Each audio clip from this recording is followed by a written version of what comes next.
Hello everyone, అందరికీ నమస్కారం. Welcome back to stock market బడి. ఫ్రెండ్స్, చాలా పెద్ద అనౌన్స్మెంట్ అండి. మన యాప్లో ఒక స్ట్రక్చరల్ చేంజ్ అనేది తీసుకొని రాబోతున్నాం.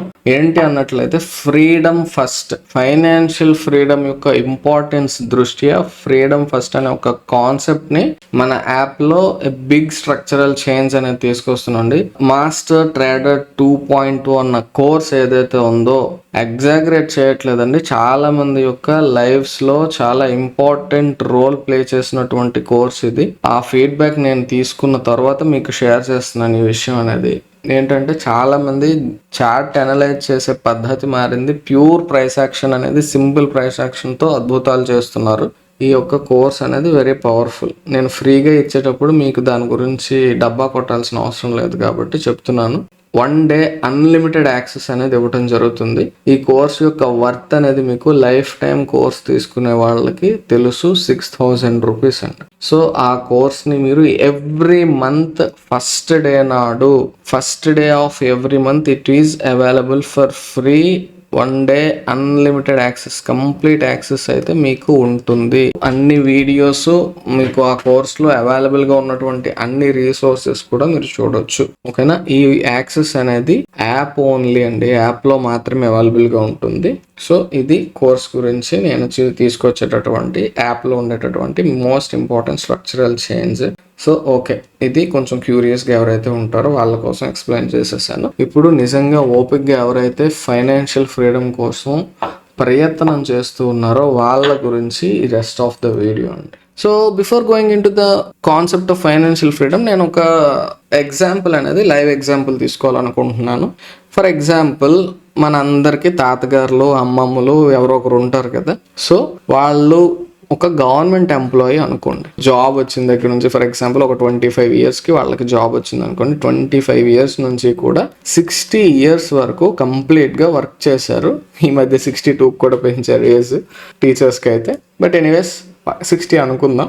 అంటే ఎన్ని సంవత్సరాలు కష్టపడ్డారు? కంప్లీట్గా 35 ఇయర్స్ కష్టపడ్డారు. కష్టపడిన తర్వాత వాళ్ళకి retirement benefits irrespective of the pension పక్కన పెట్టేయండి. కొంతమందికి వస్తుంది, కొంతమందికి రాదు. Depends on the retirement age and ఏవో కండిషన్స్ ఉన్నాయి. పెన్షన్ రావట్లేదు అనుకుందాం మనం. రిటైర్మెంట్ అయినప్పుడు వాళ్ళకి 1 crore వచ్చింది. రౌండ్ ఫిగర్ చేద్దాం. చాలా మందికి 50 lakhs నుంచి 1 crore మధ్యలో వస్తూ ఉంటుంది. ఇంత సర్వీస్ ప్రొవైడ్ చేసిన తర్వాత అన్ని గ్రాట్యుటీ అది ఇది అన్ని కలుపుకొని ఒక 1 కోటి రూపాయలు వచ్చింది అనుకోండి. సో వీళ్ళు ఏంటి మరి, అప్పుడు ఇంకా వర్క్ చేసే ఎబిలిటీ అనేది ఉండదు కదా. అలాంటప్పుడు వాళ్ళు ఏం కోరుకుంటారు, దీనిలో సేఫెస్ట్ ఇన్వెస్ట్మెంట్గా చూసుకోవాలి, ఎవ్రీ మంత్ నాకు ఒక రిటర్న్ కావాలి అని. అలాంటప్పుడు ఏం చేసుకున్నారంటే, ఒక ఫిక్స్డ్ డిపాజిట్లో ఆయన ఇన్వెస్ట్మెంట్ అనేది చేశారనమాట. Fixed deposit is definitely the safest investment. దీనికంటే బెటర్ ఇన్వెస్ట్మెంట్ ఆపర్చునిటీస్ ఉన్నాయి. ఇతనికి బాగా నాలెడ్జ్ ఉంది, ఫైనాన్షియల్ నాలెడ్జ్. కానీ ఇంకా 60 ఇయర్స్ దాటాక I don't want to take any risk, minute risk కూడా నాకు అవసరం లేదు. ప్రెజెంట్ ఉన్నటువంటి సిచ్యువేషన్లో ఎంత వస్తే సరిపోతుందని అతను క్యాలిక్యులేట్ చేసుకున్నాడు. నాకు సంవత్సరానికి ఒక 7-8 లక్షలు వస్తే సరిపోతుంది, నా యొక్క నెసెసిటీస్ తీరిపోతాయి అనే ఒక క్యాలిక్యులేషన్ ఆయన చేసుకున్నాడు. ఓకే, అలా క్యాలిక్యులేట్ చేసుకున్నాడు కాబట్టి ఆ 7 lakhs మీట్ అయితే చాలు అనుకున్నాడు. ఒక బ్యాంక్కి వెళ్ళాడు. మన సేఫెస్ట్ బ్యాంక్ అని మనం భావించేది ఏంటంటే స్టేట్ బ్యాంక్ ఆఫ్ ఇండియాకి వెళ్ళాడు. ఎఫ్డి అనేది నేను చేద్దాం అనుకుంటున్నాను, నా యొక్క రిక్వైర్మెంట్ ఇదంటే, ఓకే మీరు సీనియర్ సిటిజన్ కాబట్టి we are providing up to 8% interest వరకు మేము ఇస్తున్నాం. కొన్ని సిచ్యువేషన్స్లో 7.5, యావరేజ్గా ఒక 7.5 అనుకోండి. సో 1 crore కాబట్టి మీకు ఎవ్రీ ఇయర్ 7,50,000 వస్తుంది. మీరు ఎప్పుడు కావాలంటే అప్పుడు ఆ రిటైర్మెంట్ కార్పస్ కూడా మీరు వెనక్కి తీసేసుకోవచ్చు, ఆ డిపాజిట్ అమౌంట్ అని చెప్పారనమాట. సరే అని చెప్పేసి ఒప్పుకున్నారు. ఎవ్రీ ఇయర్ మీకు 7,50,000 వస్తుంది. సో సింపుల్గా చెప్పుకోవాలనుకున్నట్లయితే ఆయన ఏం చేశారండి, రిటైర్మెంట్ ప్లానింగ్ చేసుకున్నాడు. ఇది కాక ఆయనకు ఏదైనా గవర్నమెంట్ జాబ్ బేస్డ్ పెన్షన్ ఏమన్నా 30,000 ఏదైనా వస్తుంది అనుకోండి.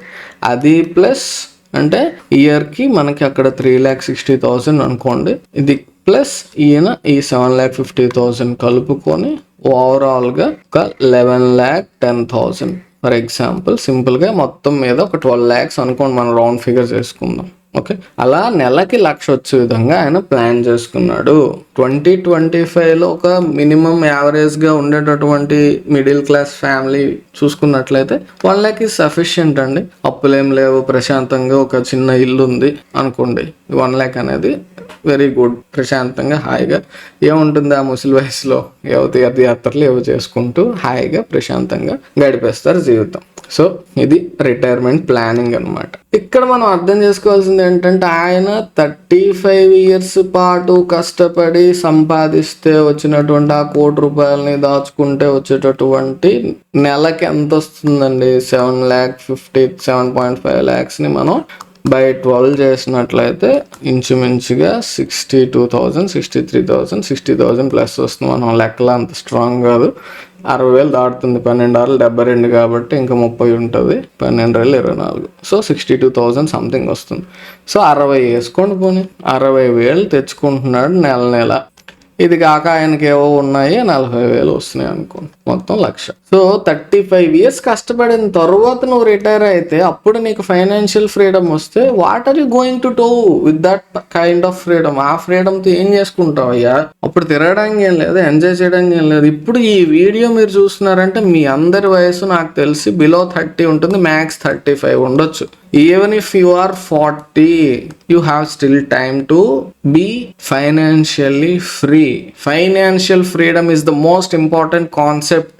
మన ఇండియన్ సిస్టంలో, మన ఎడ్యుకేషన్ సిస్టంలో ఫైనాన్షియల్ ఫ్రీడమ్ అనేది ఎంత ఇంపార్టెంట్ అన్న విషయం ఎవరికి చెప్పకుండా ఎంతసేపు నువ్వు జాబ్ చేయాలని పెంచుతారు. కానీ financial freedom is the most important thing. అసలు ఫైనాన్షియల్ ఫ్రీడమ్ అంటే ఏంటి అన్న విషయం కూడా తెలియదు చాలా మందికి ఈ రోజుకి కూడా. సో ఆ ఫైనాన్షియల్ ఫ్రీడమ్ అంటే ఏంటంటే, ఇప్పుడు నేను చెప్తాను చూడండి. Financial freedom means not becoming rich. అందరికీ ఒక భ్రమ అనేది మైండ్లో ఫిక్స్ అయిపోయిందండి. ఫైనాన్షియల్ ఫ్రీడమ్ అంటే డబ్బున్నోడుగా మారిపోవడం, ధనవంతుడు అయిపోవడం కాదండి. Financial freedom doesn't mean becoming rich. What is financial freedom? మన జీవితంలో ఉండేటటువంటి 24 గంటలు మనకి నచ్చినట్టు మనం గడపగలిగేటటువంటి ఆ ఎబిలిటీ ఏదైతే మనకు ఉంటుందో దాన్ని మనం ఫైనాన్షియల్ ఫ్రీడమ్ అని పిలుస్తాం. డబ్బు ఉన్నట్టు ఉండిపోయినట్టు మాత్రాన కాదు. అర్థమైందా? డబ్బు ఉంటేనే కదా నీకు 24 hours నీకు నచ్చినట్టు గడపగలవు అనుకుంటే, డబ్బు ఉండటం వేరు, ఆ డబ్బు కోసం మనం కష్టపడకుండా ఉండటం వేరండి. మనం గాడిద చాకరీ చేస్తున్నా ఉన్నట్లయితే you are not financially free even if you are rich. హాయిగా ప్రశాంతంగా పడుకున్న నీకు అకౌంట్లో డబ్బులు పడుతూ ఉన్నాయంటే then you are financially free even if you are poor. అర్థమైందా? పూర్ రిచ్ అనేది మనం ఇప్పుడు ఉండేటటువంటి స్టాండర్డ్ ఆఫ్ లివింగ్ ని బేస్ చూసుకొని చూస్తాం. బట్ ఫైనాన్షియల్ ఫ్రీడమ్ అనేది నువ్వు పూరా రిచ్ అన్న కాన్సెప్ట్ కాదు. Obviously you have to have some finances, poor అని అనలేం. ఎందుకంటే నీకు ఉండేటటువంటి ఫిక్స్డ్ ఎక్స్పెన్సెస్ ఉంటాయండి. ఒక మిడిల్ క్లాస్ పర్సన్ అవనివ్వండి, ఏ పర్సన్ అవనివ్వండి, ఎంత అవనివ్వండి, వాడికి ఫిక్స్డ్ ఎక్స్పెన్సెస్ ఉంటాయి. ఒక మిడిల్ క్లాస్ పర్సన్కి అయితే ఒక రెంట్ అనేది ఖచ్చితంగా ఉంటుంది, ఈఎంఐస్ అన్నిటికంటే ఎక్కువ ఉంటాయి. సో ఇలా ఇవన్నీ కూడా మనకి చాలా రకరకాలుగా ఉంటాయి. కరెంట్ బిల్ అంటాడు, రేషన్ అంటాడు, కిరాణా అంటాడు, అదండి, ఇవన్నీ ఉంటాయి మనకి. సో వాటన్నింటినీ కూడా మీట్ అవ్వడానికి నీకు ఎంతైతే రిక్వైర్మెంట్ ఉంటుందో దాన్ని ఫిక్స్డ్ ఎక్స్పెన్స్ అంటారు. అది నువ్వు ఎలాంటి కష్టపడకుండా దానికి రిలేటెడ్గా అమౌంట్, ఫర్ ఎగ్జాంపుల్ ఒక 50,000 నీకు కావాలి ఎవ్రీ మంత్ అంటే ఆ 50,000 నువ్వు తెచ్చుకోవటానికి నువ్వు కష్టపడుతున్నావా? You are not financially free. నువ్వు కష్టపడకుండా నీకు అకౌంట్లో ఇప్పుడు ఆ ముసలాయనకి డబ్బులు వచ్చి పడితే ఎలా అయితే పడుతున్నాయి అలా నువ్వు కష్టపడకుండా వస్తున్నాయి అన్నట్లయితే అప్పుడు యు ఆర్ ఫైనాన్షియల్లీ ఫ్రీ. ఈ కష్టపడకుండా డబ్బులు ఎలా వస్తారో బాబు అని అనిపించినట్లయితే 35 సంవత్సరాలు కష్టపడి ఆ ₹1,00,000 సంపాదించుకున్నాడు ఆ తాతగారు. ఆ ₹1,00,000 బ్యాంకులో వేసుకున్నాడు. ఇప్పుడు మరి నేను ఇంకా కష్టపడలేను, నాలో ఓపిక లేదు అని చెప్పేసి ఆ డెసిషన్ తీసుకొని ఒక ప్లానింగ్ అనేది చేసుకున్నాడు అతను. ఇప్పుడు నీకు 60 సంవత్సరాలు వచ్చే వరకు కూడా నువ్వు ప్లాన్ చేసుకోవా? నువ్వు 40 yearsకి రిటైర్మెంట్ ప్లాన్ చేసుకుంటే నష్టమా? 45 yearsకి రిటైర్మెంట్ ప్లాన్ చేసుకుంటే నష్టమా? ఎందుకంటే మనకి ఉండే లైఫ్ ఎప్పుడు పోతామో తెలియదండి. సీరియస్గా చెప్తున్నా, ఎప్పుడు పోతామో తెలీదు. You have to plan your retirement as early as possible. అదేంటి రిటైర్మెంట్ అయిపోవడం ఏంటి అని అంటే ఫైనాన్షియల్ రిటైర్మెంట్ అండి. ప్రతిరోజు తెల్లవారు లేచిన దగ్గర నుంచి ఇప్పుడు ఈవెన్ ట్రేడింగ్ అయినా సరే మనం ఫ్రీ అవర్స్ లో మనకి నచ్చినప్పుడు చేసుకొని మనకు అవసరమైనప్పుడు చేసుకునేలా ఉండాలి. కానీ రోజంతా దాని గురించి కూర్చొని దానికోసం కష్టపడి ఇదంతా చేస్తూ ఉంటే అది ఫైనాన్షియల్ ఫ్రీడమ్ కాదు. If you are working actively to earn the money then you are not financially free. అర్థమైందా? మన టైం మన కంట్రోల్ ఉంటే then only you are financially free. ధనం మూలం ఇదం జగత్. డబ్బే ఈ ప్రపంచంలో అన్నిటికంటే important. If you are living in this material world nothing is more important than money. చాలా మంది చెప్తారు రిలేషన్స్ ఇంపార్టెంట్, అది ఇంపార్టెంట్, ఎవ్రీథింగ్ ఈజ్ కరెక్ట్. కానీ అన్నిటికంటే ఏది ఇంపార్టెంట్ అంటే ఫైనాన్సెస్. అది నువ్వు ఫ్రీ అయిపోయిన తర్వాత నీకు మిగిలినవన్నీ కబుర్లు, సోది కబుర్లు ఎన్నైనా చెప్పొచ్చు. ఆల్రెడీ ఎవరైతే మనీ కోసం స్ట్రగుల్ అవుతూ ఉంటారో they know the importance of money. Money respect ఇస్తుంది జీవితంలో. సో అవి సంపాదించలేని వాడి పరిస్థితి ఏంటనేది ఆ పొజిషన్లో ఉంటే తెలుస్తుంది. Every person came from there అండి. ప్రతి ఒక్కరు కూడా ఆ స్టేజ్ ఫేస్ చేసి ఉంటారు ఏదో ఒక లైఫ్లో.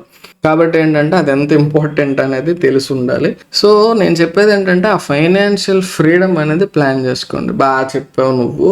అసలు ఏంటి ప్లాన్ చేసుకోమంటున్నావు, ఎలా ప్లాన్ చేసుకోవాలి? సో ఈ 35 సంవత్సరాలు ఆయన కష్టపడ్డాడు. మన ఏజ్ ఎంత? ఫర్ ఎగ్జాంపుల్ ప్రెసెంట్ 30, 35, 40 ఈ బ్యాచ్లో ఉన్న వాళ్ళకే ఇప్పుడు నేను మాట్లాడుతున్నది.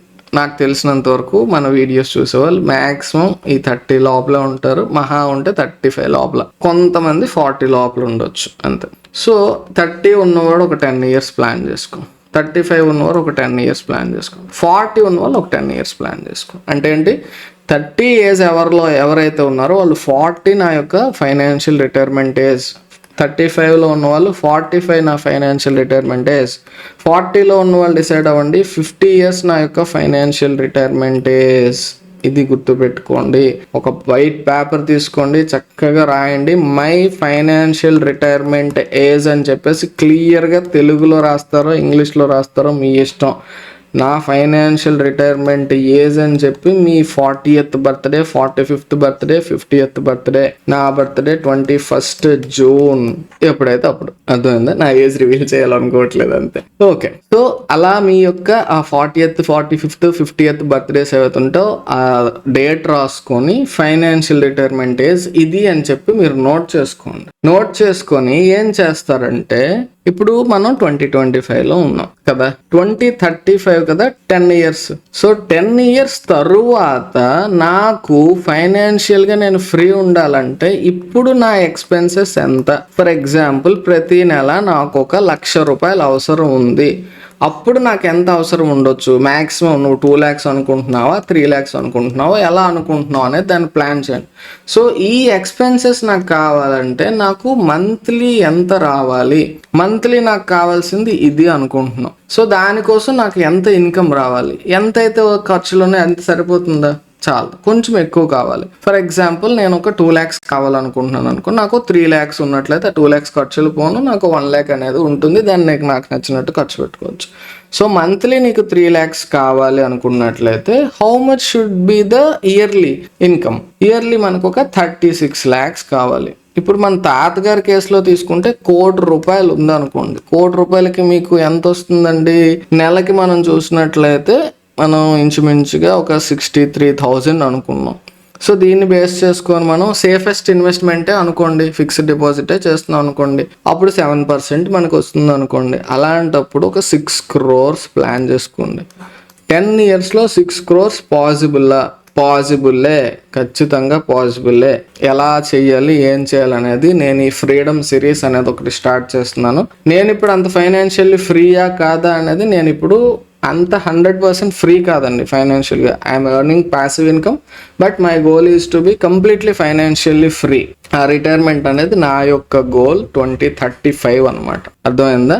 సో కంప్లీట్ ఫ్రీడమ్ అనేది కావాలి మనకి. ఏ పని చేయకుండా మనకి ఆ అమౌంట్ అనేది వచ్చి పడాలి. సో 6 crores అనేది 2035 కల్లా మనం సంపాదించాలి. ఫిక్స్డ్ డిపాజిటే అనుకోండి, ఫిక్స్డ్ డిపాజిట్ వేసుకున్నా కానీ 8% లేదు 7% లీస్ట్ మనకి ఫిక్స్డ్ డిపాజిట్లో 7% ఇస్తారు. సో ఆ 7% వేసుకోండి అంతే. ఎంతండి వస్తుంది మనకి 7% ఆన్ 6 crores, 1 కోటికి 7 లక్షలు వస్తుంది యాన్యువల్లీ. ఇంటూ 6 crores కదా, మనకి 42 lakhs per annum అనేది వస్తుంది. 42 lakhs per annum వచ్చిందంటే నీకు నెలకి ఎంత బై 12 చేయండి. 42 by 12 3 36, ఇంకా 60 ఉంటే 3.5 అంటే 3.5 lakhs వస్తుంది మనకి. 3 lakhs అవునా.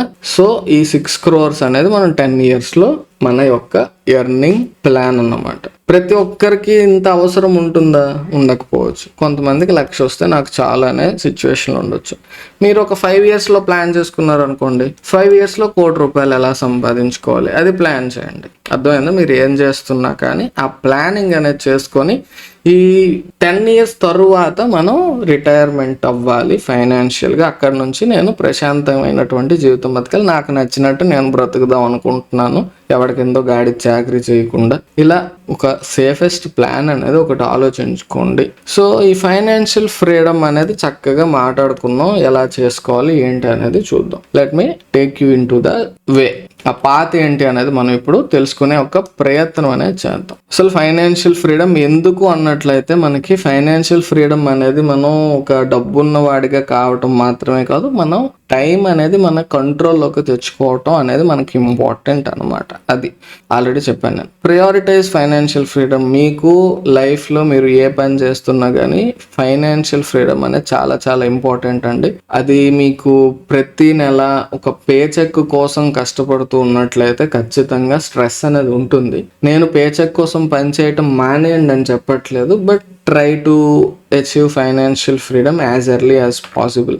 దీనికి మనకి చాలా రకాలైనటువంటి వేస్ ఉన్నాయండి. కొంచెం మనం ఆ వేస్ గురించి కొన్ని మాట్లాడదాం. నాకు అన్నిటికంటే మనీ పరంగా నచ్చినటువంటి పుస్తకం ఏది అన్నట్లయితే, there are so many books, but మాకు ఒక పుస్తకం సజెస్ట్ చేయి బ్రో, మేము ఇంకా చదవలేదు అన్నట్లయితే రిచ్ డాడ్ పూర్ డాడ్ అండి. మన దరిద్రం ఏంటో తెలియదు కానీ అండి, మనకి చిన్నప్పటి నుంచి కూడా మన స్కూల్స్లో కానీ మన ఇంట్లో కానీ ఎవ్వరూ కూడా మనీ గురించి మనకి నేర్పించలేదండి. నిజంగా అది దరిద్రమే.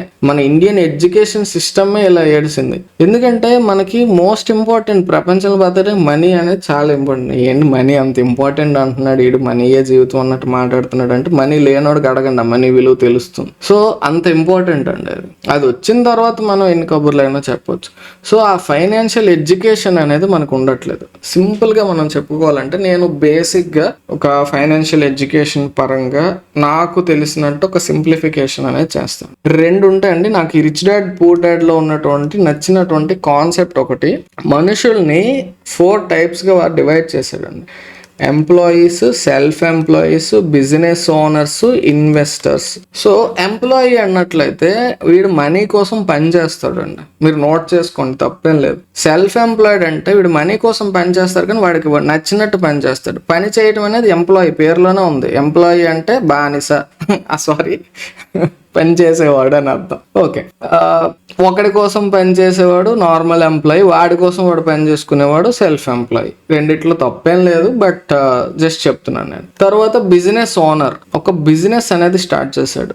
చాలా ఇంపార్టెంట్ సీక్రెట్ ఏంటంటే, మీరు రిచ్ అవ్వాలి అన్నట్లయితే ఈ 2 కేటగిరీల్లో ఉంటే ఎప్పటికీ రిచ్ అనే కాన్సెప్టే అసలు పక్కన పడేయచ్చు. బిజినెస్ ఓనర్స్ అవుతే రిచ్ అవ్వటానికి అవకాశం ఉంటుంది. సో మీరు మన టాప్ 100 రిచ్ పర్సన్స్ అని కొట్టండి, అందరూ కూడా ఈ బిజినెస్ ఓనర్స్ వస్తారు. ఎంప్లాయీ ఎవరు టాప్ 100లో ఉండరు. ఈవెన్ మీరు చూసుకున్నటువంటి సుందర్ పిచ్చయ్య అయితే మీకు అద్భుతంగా రిటర్న్ సంపాదిస్తారు, కానీ ఆ గూగుల్ ఓనర్ తాలూకా నెట్వర్క్ కంపేర్ చేయండి, సుందర్ పిచ్చయ్య తాలూకా నెట్వర్క్ కంపేర్ చేయండి. He still earning active income. Maybe financial freedom already వచ్చేసి ఉండొచ్చు, but still he is an employee, అవునా కదా? సో నేను చెప్పేది ఏంటంటే, నేను చెప్పలేదులేండి, రాబర్ట్ టి కియోసాకి గారు చెప్పారు. ఈ 2 కేటగిరీస్లో ఉంటే అంటే మనకి అంత ఫైనాన్షియల్లీ ఫ్రీ అనేటటువంటి కాన్సెప్ట్ అనేది అసలు వర్తించదు. వీళ్ళు ఎప్పటికీ ఫైనాన్షియల్లీ ఫ్రీ అవ్వలేరు. సో ఈ సెల్ఫ్ ఎంప్లాయ్మెంట్ నుంచి స్లోగా బిజినెస్ వైపు నడవచ్చు, ఎందుకంటే మనమే చేసుకుంటున్నాం కాబట్టి. మన కింద పీపుల్ వర్క్ చేస్తారు బిజినెస్ ఓనర్స్ అయితే, అర్థమైందా? సో ఎంప్లాయీ అన్నవాడు వేరే ఎవడి కోసమో వీడు వర్క్ చేస్తాడు. సెల్ఫ్ ఎంప్లాయిడ్ అన్న తన కోసమే తను వర్క్ చేసుకుంటాడు. బిజినెస్ ఓనర్ అంటే తిను వర్క్ చేయడు, వర్క్ చేయటానికి వేరే మనుషులు తన కోసం పనిచేస్తుంటారు.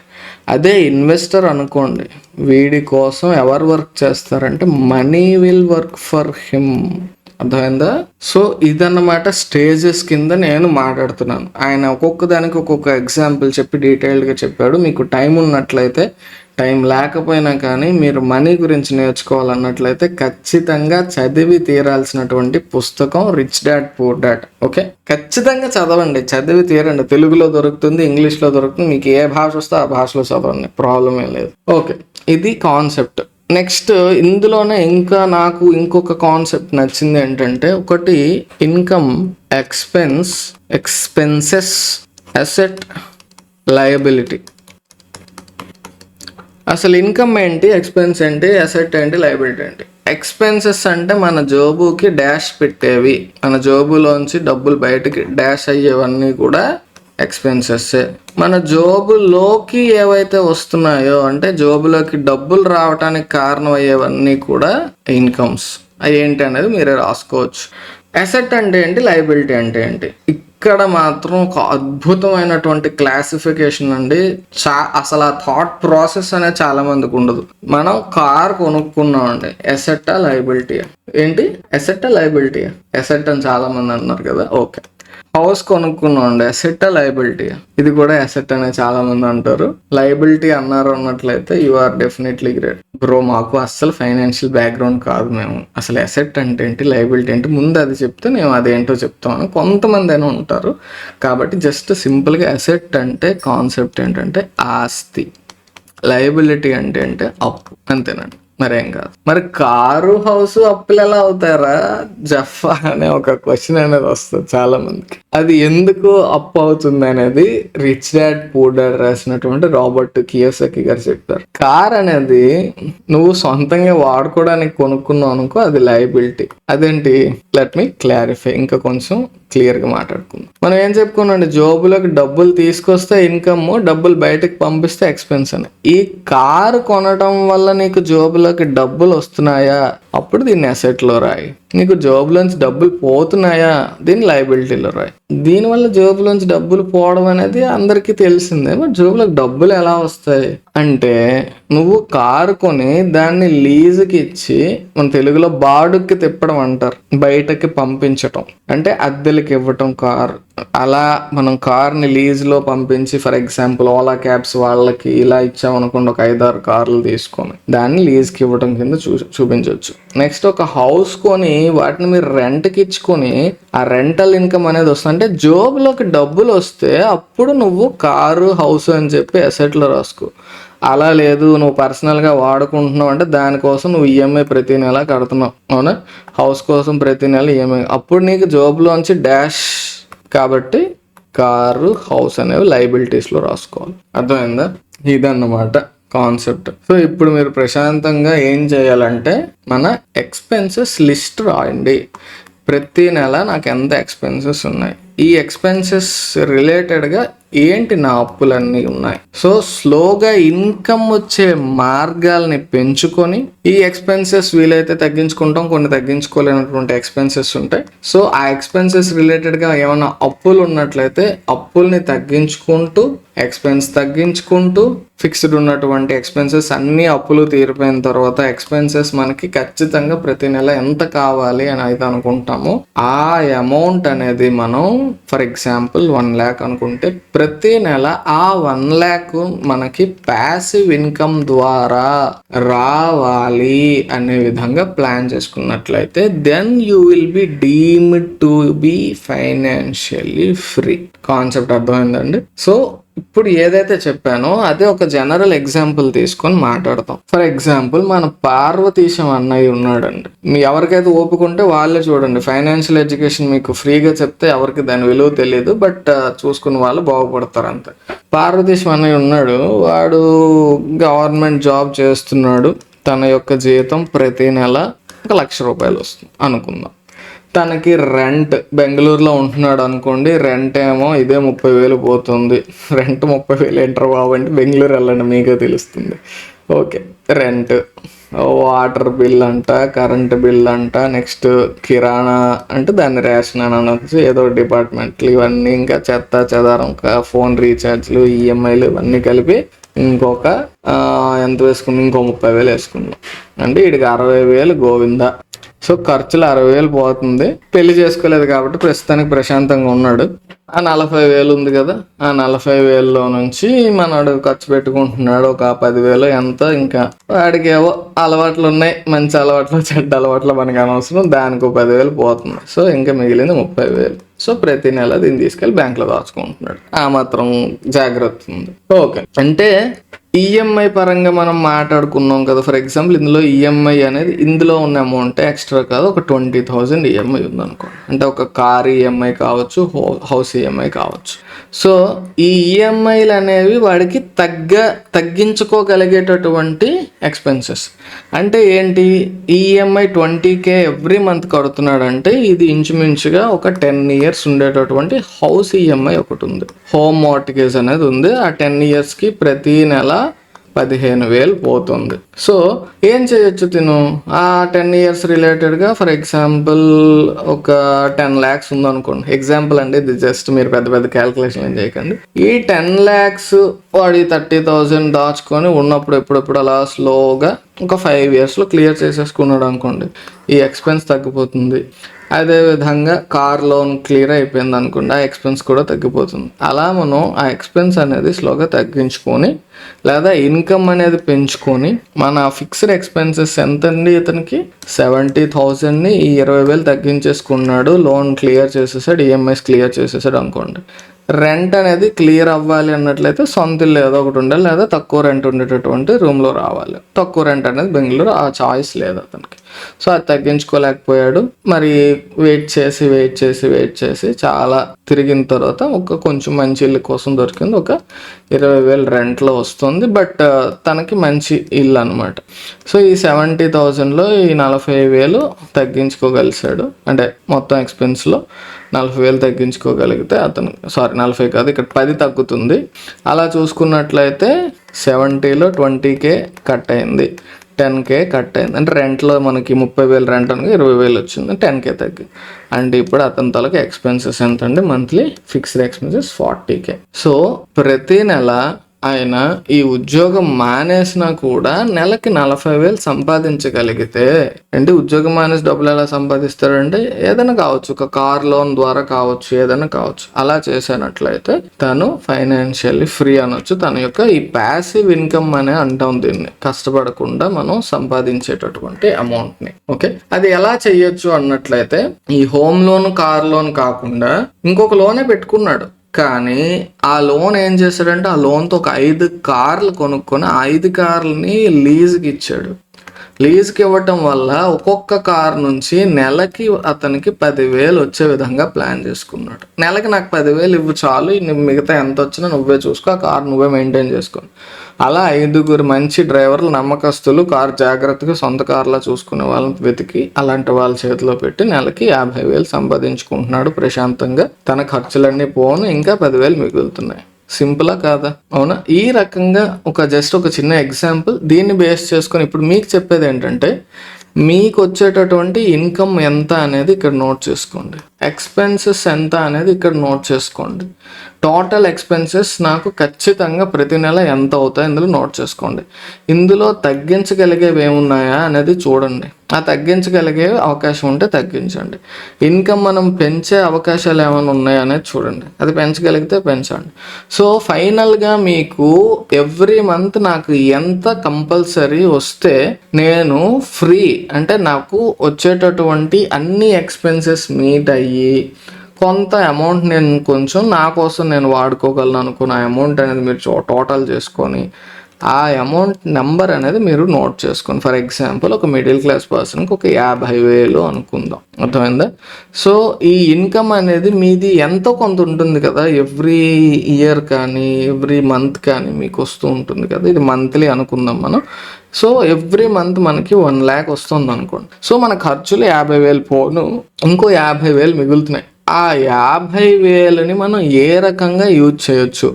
మీకు రిచ్ డాడ్ పూర్ డాడ్లో చెప్పినటువంటి కొన్ని ఎగ్జాంపుల్స్ చెప్తాను. మన ఇండియాలో రియల్ ఎస్టేట్ అనేది మనం సెట్ అవ్వదు, సో పక్కన పెట్టేద్దాం. ఇప్పుడు తీసుకున్న ప్రీవియస్ ఎగ్జాంపులే ఒక కార్ లీజ్ తీసుకోవటం అని కానీ, ఇంకేదన్నా చిన్న బిజినెస్ రకంగా ఈ మధ్య చిన్న ఎగ్జాంపుల్ చూసానండి. మీకు వీడియో పెద్దది అయిపోతుందని మరి సాగదీస్తే సినిమా కాదు, మీకు కూడా బోర్ కొట్టేస్తుంది కదా. ఒక పర్సన్ ఉన్నాడు, సాఫ్ట్వేర్ ఇంజనీర్. అతనికి ఒక 3 లక్షలు ఎంతో నెలకి జీతం వస్తుంది. 3 లక్షలు అంటే ఎక్కువే కదా, కానీ అతని యొక్క ఖర్చులు ఇంచుమించుగా మనకి 2.5 లక్షలు ఎంతో పోతాయి అనుకోండి. ఓకే, మరి ఆయన ఏం చేశాడంటే ఇంకా 50,000 మిగులుతున్నది, ఇది సరిపోవట్లేదు అని చెప్పేసి చక్కగా ఒక 5-6 లక్షలు లోన్ పెట్టుకున్నాడు. 5 లక్షలు ఖర్చు పెట్టి పానీపూరి బళ్ళు ఉంటాయి కదా, 5 బళ్ళు తీసాడండి. 5 పానీపూరి బళ్ళు. నిజంగా జరిగిన స్టోరీ ఇది నేను చెప్తున్నాను మీకు. అమౌంట్స్ కొంచెం అటు ఇటు అవ్వచ్చు, బట్ జరిగిన స్టోరీ. 5 పానీపూరి బళ్ళు ఇచ్చేసి 5గురిని పెట్టుకున్నాడు. మనిషికి 15,000 జీతం పెట్టాడు. 15,000 జీతం పెట్టి అంటే నెలకి 75,000 వాళ్ళకి పోతుంది. సో ఒక్కొక్క బండి నుంచి రోజుకి 3,000 మిగులుతుంది, ఖర్చులు అన్నీ పోను. సో ఒక్కొక్క బండి నుంచి అంటే రోజుకి 15,000 సంపాదిస్తున్నారు. ఇంటూ 30 days అనుకోండి, యావరేజ్గా 4.5 lakhs. ఇదేంటండి, తను ఏమన్నా పని చేసాడా? చేయలేదు కదా, అది ప్యాసివ్ ఇన్కమ్ అయిపోయినట్టే కదా అతనికి. సింపుల్ అండి. సో మీరు అబ్జర్వ్ చేసినట్లయితే ఎంప్లాయీగా అతను ఎంత కష్టపడినా కూడా నెలకి 3 లక్షలే సంపాదించగలుగుతున్నాడు. అదే ఒక 5 పానీపూరి బళ్ళు తను చెయ్యక్కర్లేదు. నమ్మకస్తులైనట్టు మనుషులు, నువ్వు ఎంత వస్తే అంత నువ్వు ఉంచుకో అని చెప్పొచ్చు, లేదా నెలకి ఇంత జీతం అని చెప్పొచ్చు, లేకపోతే నాకు రోజుకి నువ్వు 2,000 3,000 ఇచ్చి 1,000 ఇవ్వు, పోనీ మిగిలిందంతా నువ్వే ఉంచుకో, జాగ్రత్తగా మెయింటైన్ చేసుకో, నాకు రోజుకి 1,000 ఇచ్చే చాలు అని చెప్పేసి మిగతాదంతా నువ్వు చూసుకో, నాకు మరి ఇంకా తలకాయ నొప్పులు ఏం పెట్టక అలా అగ్రిమెంట్ అనేది చేసుకున్నా రోజుకి అతనికి ఈజీగా 5,000 వస్తున్నాయి కదా, ప్యాసివ్ ఇన్కమే కదా. సో ఆ రకంగా ఏదో ఒక రకంగా నేను జస్ట్ ఒక ఎగ్జాంపుల్ రూపంలో చెప్పాను మీకు. మీ యొక్క థాట్ ప్రాసెస్ ఆలోచించండి, మనకు ఉన్నటువంటి కోర్ కాంపిటెన్స్ ఏంటనేది ఆలోచించండి, దాని రిలేటెడ్గా మనం ఎలా వెళ్ళొచ్చు అలా చూడండి. అలా అని చెప్పేసి పెద్ద పెద్ద అప్పులు చేసేసి ఇవన్నీ చేయడం కాదు. చిన్నగా స్టార్ట్ చేయండి, స్లోగా గ్రో అవ్వండి. జస్ట్ నాకు దీనికే నేను పరిమితం అయిపోయాను, నేను ఈ జాబే చేసుకుంటాను, ఇలా కాకుండా కొంచెం భవిష్యత్ అనేది ఆలోచించండి. ఎప్పుడు కూడా మనం జాబ్ చేసుకుంటూ బ్రతకటం అనేది కుదరదు. ఎప్పుడు అలానే ఒక ర్యాట్ రేస్లో మనం ఉండిపోతే ఇబ్బంది పడతాం. ఆ విషయం గురించి నేను షేర్ చేసుకుందాం అని చెప్పేసి ఈ వీడియో చేశాను. I hope you understood what is financial freedom. So ఒక చిన్న సమ్మరీ లాగా, ఇంకా పెద్ద సబ్జెక్ట్ అండి. వీలైనంత వరకు నాకు ఎప్పుడు కుదిరితే అప్పుడు కొన్ని సిరీసెస్ లాగా తీసుకొస్తూ ఉంటాను. కొంచెం జాగ్రత్తగా చూద్దాం. ఓకే, నేను ఒక సమ్మరీలాగా మీకు ఎక్స్ప్లెయిన్ చేద్దాం అనుకుంటున్నాను. ఇది ఒకసారి అబ్జర్వ్ చేసినట్లయితే, ముందుగా ఫైనాన్షియల్ ఫ్రీడమ్ అనేది డబ్బు ఉన్నవాడిగా మారడం అన్న మైండ్లో ఏదన్నా ఆ భ్రమ ఉంటే అది పక్కన పెట్టేయండి. మన టైం మనకి నచ్చినట్టు మన ఫ్యామిలీతో స్పెండ్ చేయడానికి, మనం తిరగటానికి, మనకి నచ్చిన పని మనం చేసుకోవటం లాగా మన యొక్క 24 hours టైంని మనం వాడుకోవటమే financial freedom. Okay, pay check కంటే కూడా మనం ఫ్యూచర్ అనేది సెక్యూర్గా ఉందా లేదా అని ఆలోచించుకోండి. పే చెక్ ఏంటంటే ఎవ్రీ మంత్ మనకి శాలరీ కోసం మనం కష్టపడటం అనేది పే చెక్. శాలరీ కోసం కష్టపడతాం కాదనట్లేదు, బట్ దాని నుంచి మనం ఎంత తొందరగా బయటపడగలం, ఎలా బయటపడగలం అనేది కొంచెం ఆలోచించుకోవాలి. సింపుల్గా ఈ ఫైనాన్షియల్ ఫ్రీడమ్కి మనం ఒక పే చెక్ కోసం పనిచేస్తే ఆ డిఫరెన్స్ ఏంటనేది చూడండి. ఇక్కడ మనీ అనేది మన కోసం పనిచేస్తుందండి ఫైనాన్షియల్ ఫ్రీడమ్ అంటే. అదే మనం శాలరీ కోసం మనం పనిచేస్తున్నాం మనీ కోసం. టైం కంట్రోల్ మన చేతిలో ఉంటుంది ఇఫ్ యూఆర్ ఫైనాన్షియల్లీ ఫ్రీ. అదే మీరు పే చెక్ కోసం పనిచేస్తున్నారు అనుకోండి, చాలా తక్కువ ఫ్రీ టైం ఉంటుంది, అవునా కాదా? సో అది నెక్స్ట్ ఫైనాన్షియల్ ఫ్రీడమ్ అనేది ఇందాక నేను చెప్పాను కదా, ఎసెట్ క్లాస్ అనేది. ఇప్పుడు కార్ మనం రెంట్కి ఇచ్చామంటే అది ఎసెట్స్ క్లాస్లోకి వెళ్తుంది. ఇప్పుడు పానీపూరి బండి ఉంది, అది ఎసెట్ క్లాస్లో వెళ్తుంది. దాని నుంచి మన జోబులోకి డబ్బులు వచ్చే విధంగా ఏదైతే ఉంటుందో దాన్ని మనం ఎసెట్గా భావించవచ్చు. మీరు అబ్జర్వ్ చేసినట్లయితే చిన్నప్పటి నుంచి మనం కంప్లైంట్ చేస్తాం, బ్యాక్ బెంచర్స్ ఉన్నారు వాళ్ళే ఎదిగిపోతున్నారు, ఆడు 10th class ఫెయిల్డ్ రా, ఆడు నా ఫ్రెండ్ ఒకడు ఉన్నాడు కానీ ఆడు నాకంటే ఎక్కువ సంపాదిస్తున్నాడు అని ఇలాంటి మాటలు కూడా మీరు వింటూ ఉంటారు. కాబట్టి ఏంటంటే వాడు బుర్ర వాడుతున్నాడు, నువ్వు బుర్ర వాడుతున్నావు, కానీ నువ్వు వేరే వాడి కోసం పని చేస్తున్నావు, వాడి కోసం వాడుతున్నాడు బుర్రని. కాబట్టి ఇక్కడ ఆ డిఫరెన్స్ అనేది ఉందండి. ఇది నేను ఎవరిని అవమానించాలని అనట్లేదండి, ఇక్కడ మనం ఆలోచించాలి. నేను మొన్న ఒక కొటేషన్ చూసానండి. ఒకడు వేరే వాడి కోసం జీవితాంతం పనిచేయడానికి రెడీగా ఉంటాడు, కానీ వాడి కోసం వాడు ఒక బిజినెస్ పెట్టి అది సక్సెస్ అవ్వటం కోసం ఒక 3 years వెయిట్ చేయలేడు అన్న మాట అది చదివాను నేను. అది ఎంత పవర్ఫుల్ అనేది మీరు ఆలోచించండి. నిజమే కదా, 30 years నువ్వు వేరే వాడి కోసం పనిచేయడానికి రెడీగా ఉంటావు, కానీ నీ కోసం నువ్వు 3 years పని చేసుకోలేవా? నిన్ను నువ్వు గ్రో చేసుకోవటానికి ఒక బిజినెస్ స్టార్ట్ చేసి 3 years వెయిట్ చేయలేవా? దానికి అవసరమైనటువంటి దానికోసం నువ్వు కష్టపడలేవా? అందరూ అనుకుంటారండి ట్రేడింగ్ చేసుకుంటున్నాడు, సంపాదించుకుంటున్నాడు, యూట్యూబ్లో డబ్బులు వచ్చేస్తున్నాయని. దీనికోసం ఒక 8 hours మనం జాబ్కి పని చేసినట్లయితే ఎర్న్ చేసుకోవచ్చు హ్యాపీగా. ఒక్కొక్క రోజు 18 hours కూర్చోవాల్సి వస్తుంది కంప్లీట్గా. మార్నింగ్ నుంచి ఈవినింగ్ వరకు ట్రేడింగ్ 9 to 3:30 కూర్చోవాలి ఒక్కో రోజు. ఈ వీడియో చేయాలంటే నేను లైవ్లో ప్రైస్ సెక్షన్ చూస్తేనే వీడియోలో నేను మీకు అర్థమైనట్టు చెప్పగలను, అవునా కదా? నెక్స్ట్ మీరు అబ్జర్వ్ చేసినట్లయితే ఆ తర్వాత మళ్ళీ మీకోసం వీడియో చేయటం కోసం నేను 3:30 నుంచి ఒక 4 బ్రేక్ ఎప్పుడో తీసుకొని ఇంట్లో ఏమైనా పనులు ఉన్నట్లయితే ఫ్యామిలీ పనులు ఉంటే అవి చూసుకొని ఇమీడియట్గా మళ్ళీ 7 లోపల వీడియో పెట్టాలి. 7 లోపల వీడియో పెట్టిన తర్వాత ఆ వీడియోకి చిన్న చిన్న కామెంట్స్ వస్తే వాటికి రిప్లై ఇవ్వడం కోసం చూడాలి. నాకు టెలిగ్రామ్ నెంబర్ మీకు అవైలబుల్గా ఉంది, వాట్సాప్ నెంబర్ అవైలబుల్గా ఉంది.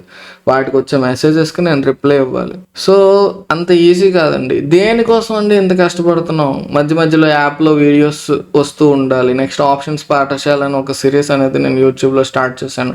దాంట్లో వీడియోస్ పెట్టడం కోసం నేను వర్క్ చేయాలి. సో ఒక్క చాకరీ చేస్తున్నానండి నేను. రోజుకి ఒక్కొక్కసారి 18 hours 20 hours పని చేయాల్సి వస్తుంది. వీడియో ఎడిటింగ్ మొత్తం A to Z నేనే చేసుకుంటాను. నాకు ఇంకెవరు అసిస్టెంట్స్ లేరు. చిన్న యాప్లో గురించి కొంచెం ఆటోమేషన్ అనేది చేసుకున్నాను, అంతకుమించి మరేం లేదు. సో ఈ పని అంతా చేస్తూ ఉండేటప్పుడు మనకి 8 hours పని చేస్తే సరిపోద్ది కదా అని అనిపిస్తుందండి. ఖచ్చితంగా అనిపించింది కూడా చాలాసార్లు. ఎందుకు ఇంత అవసరం, ట్రేడింగ్ నుంచి డబ్బులు వస్తున్నాయి కదా, సరిపోతుంది కదా. లేదండి, I want to be financially free. నాకు ఒక గోల్ ఉంది. నేను పెద్ద కోటీశ్వరుని నేనైతే నేను ఎవరికి ఎక్కడ చెప్పట్లేదు. అలా అని మరీ భిక్షాధికారి ఏం కాదు, మంచిగానే డబ్బులు వస్తాయి. బట్ ఒక ప్రాపర్ వేలో మనం ప్లాన్ చేసుకోవాలండి, అర్థమైంది? సో ఒక 5 years మనం కష్టపడ్డాం అనుకోండి, మన యొక్క ఒక గోల్ అనేది మైండ్లో ఉంటుంది. ఇంత అమౌంట్ అనేది రీచ్ అవ్వాలి, నా బ్యాంక్ బ్యాలెన్స్ ఇంత ఉండాలి. ఒక్కొక్కడికి ఒక్కొక్కటి ఉంటుంది. మీకు ఏ అమౌంట్ అనేది మీకు రీజనబుల్గా అనిపిస్తే, అది మీకు ఎంత ప్రాక్టికల్గా అనిపిస్తే అది పెట్టుకోండి, అర్థమైందా? 5 crores 10 crores చాలా ఎక్కువ అండి ఈ రోజుల్లో డబ్బులు సంపాదించడం. మొన్న జగపతి బాబు గారు ఇంటర్వ్యూ చూశాను. 30 కోట్లు ఉంటే చాలా ఏం చేసుకుంటావు 100 కోట్లు? ఆ తినడానికి కడుపు పెట్టేది ఒక 300 grams బియ్యం తినలేవు నువ్వు పూర్తిగా. ఎందుకు నీకు అంటారు అతను. నిజమే కదా. ఇంకా డబ్బు వెనకాల పూర్తిగా పెరగటమని కాదు, మనకి ఎంత అవసరం, దానికోసం ఎంతవరకు కష్టపడగలం, కష్టపడి దాన్ని మనం సేఫెస్ట్ ఇన్వెస్ట్మెంట్ పెట్టుకొని ఆ తర్వాత కొంచెం డైవర్సిఫై చేసుకోండి పోర్ట్ఫోలియో. డైవర్సిఫై చేసుకొని ఎంత అవసరం అంత ఆలోచించుకొని, లైఫ్ అంటే ఒక్క మనీయే కాదు, దానికోసం పనికెట్టొద్దు. ఈ మాటలు ఎప్పుడు చెప్పాలి? మనీ మనం సంపాదించేసుకొని మనం పెట్టుకున్న గోల్ రీచ్ అయిపోయిన తర్వాత అప్పుడు మనకి లైఫ్లో ఎంత ఉంది ఏంటుంది అనేది అప్పుడు మనం ఎక్స్ప్లోర్ చేయొచ్చు. అందుకోసం నేను ఈ వీడియో చేస్తున్నానండి. మీకు ఎన్నో వీడియోస్ చూసుంటారు మీరు యూట్యూబ్లో. నేనైతే జెన్యున్గా చెప్తున్నాను, చాలా ఇంపార్టెంట్ మీకు లైఫ్లో ఫైనాన్షియల్ ఫ్రీడమ్ అనేది. దానికోసం ఖచ్చితంగా పని చేయండి. దానికోసం మీరు పని చేయలేకపోతున్నారు అనుకోండి, అట్లీస్ట్ ఆలోచించండి. మన మైండ్ అనేది చాలా పవర్ఫుల్ అండి. దాని గురించి మనం మైండ్లో అలా ఆలోచిస్తూ ఉన్నట్లయితే ఖచ్చితంగా ఏదో ఒక ఐడియా అనేది మనకి అది స్ఫురింపజేస్తుంది. నేను రీసెంట్గా ఒక కొటేషన్ అనేది చదివాను. Let me write it down. If you will to be you will be అంటే ఏంటండి, నేను కొంచెం అటు ఇటు ఏమైనా వర్డ్స్ అయి ఉండొచ్చు, but if you will to be then you will be అంటే నువ్వు సంకల్పం, విల్ అంటే సంకల్పం, ఖచ్చితంగా నువ్వు ఏదైనా అవ్వాలి అనుకొని సంకల్పం చేసుకుంటే యూ విల్ బీ దేర్. అంత పవర్ఫుల్ మైండ్ అని చెప్పేసి ఆ కొటేషన్ అనమాట.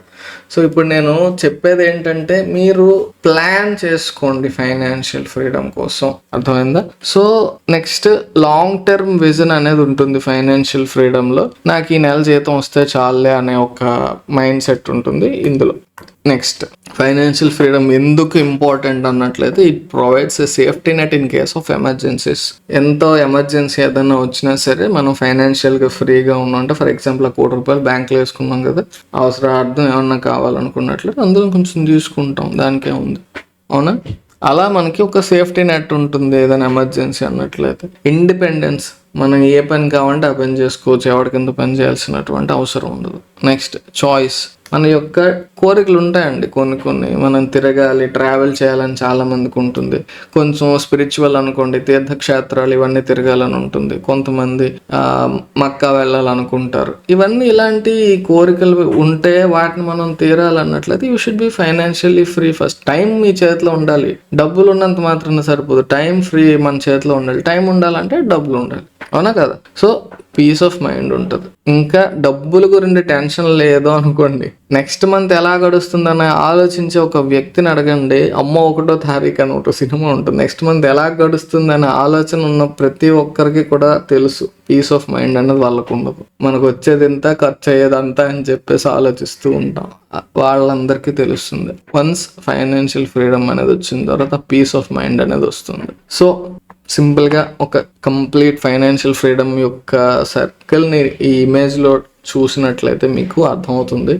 ఆ ర్యాట్ రేస్లో, ఆ చట్రంలో ఇరుక్కుని అలా నిత్యం ఎంత పరిగెడుతూ ఉన్నా కానీ ఎక్కడికి వెళ్ళట్లేదు మనం, అర్థం చేసుకోండి. దాంట్లోంచి బయటికి రండి. సో ఆ ఫైనాన్షియల్ ఫ్రీడమ్ అనేది అచీవ్ చేయండి. సో కొన్ని వేస్ ఉన్నాయండి ఫైనాన్షియల్ ఫ్రీడమ్ అచీవ్ చేయడానికి.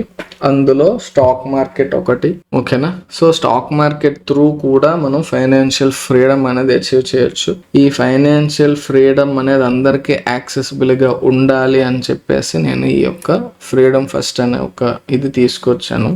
ఎవరన్నా సిన్సియర్గా నేర్చుకోవాలి అనుకున్నట్లయితే స్టాక్ మార్కెట్ గురించి నేర్చుకునేటటువంటి ఒక మంచి అవకాశం అండి ఇది.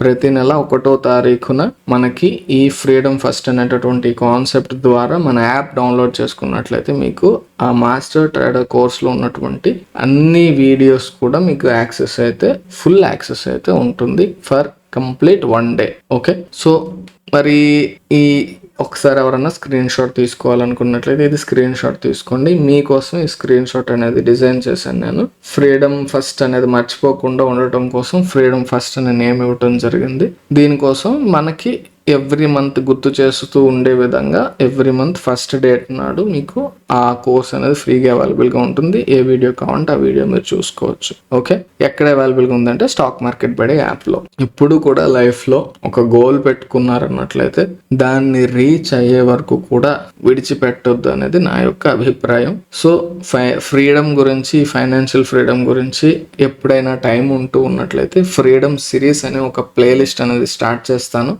నాకున్నటువంటి పరిజ్ఞానంలో మీకు ఉపయోగపడతాయి ఏమైనా అనిపించినట్లయితే I will definitely share them with you. అంతకు మించి ఇంకేమైనా అవసరం ఉన్నాయి మీకు నేర్పించాలన్నట్లయితే I will definitely learn and teach you.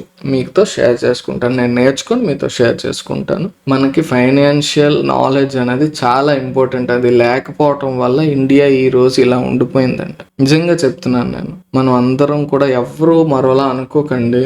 జీవితంలో ఎంత వాల్యుబుల్ టైం అనేది మీకు అర్థం కావట్లేదండి. మీకంటే ప్రెసెంట్ యూత్కి, ఎందుకంటే సోషల్ మీడియాలోనే బ్రతికేస్తున్నారండి. యూట్యూబ్, షార్ట్స్, ఇన్స్టాగ్రామ్, అది తప్పని నేను అనట్లేదండి. వాటికి ఒక టైం పెట్టుకోవాలి మనం. మన యొక్క ఈ ఫైనాన్షియల్ ఫ్రీడమ్, ఆ ఇంపార్టెన్స్ అనేది వన్స్ మనం ఫైనాన్షియల్లీ ఫ్రీ అయిపోయాను, కాలు మీద కాలు వేసుకొని ఇన్స్టాగ్రామ్ రీల్స్ రోజల్లా చూసుకో, ఎవడొద్దు అన్నాడు నీకు. Okay, I don't want to go into your personal things and everything else. ఆ చెత్త అంతా నాకు వద్దు. నేను ఇంకా కాంట్రవర్సీలో ఎంత చెత్త నాకు వద్దు. జస్ట్ నేను షేర్ చేసుకోదలుచుకున్నది ఫైనాన్షియల్ ఫ్రీడమ్ అనేది చాలా ఇంపార్టెంట్. దీని రిలేటెడ్గా మీకు సజెస్ట్ చేసేటటువంటి బెస్ట్ బుక్ అయితే రిచ్ డాడ్ పూర్ డాడ్. మీ దగ్గర ఆల్రెడీ ఉన్నది చదవనట్లయితే ఖచ్చితంగా చదవండి. ఆల్రెడీ చదివి పాటించకపోతూ ఉన్నట్లయితే ఇంకొకసారి చదవండి. మీ దగ్గర పుస్తకం లేనట్లయితే ఏదో ఒక దగ్గర కొనండి. లింక్ అనేది అమెజాన్, ఆ పుస్తకం లింక్ అనేది డిస్క్రిప్షన్లో ఇస్తాను, అది తీసుకోండి. ఓకేనా?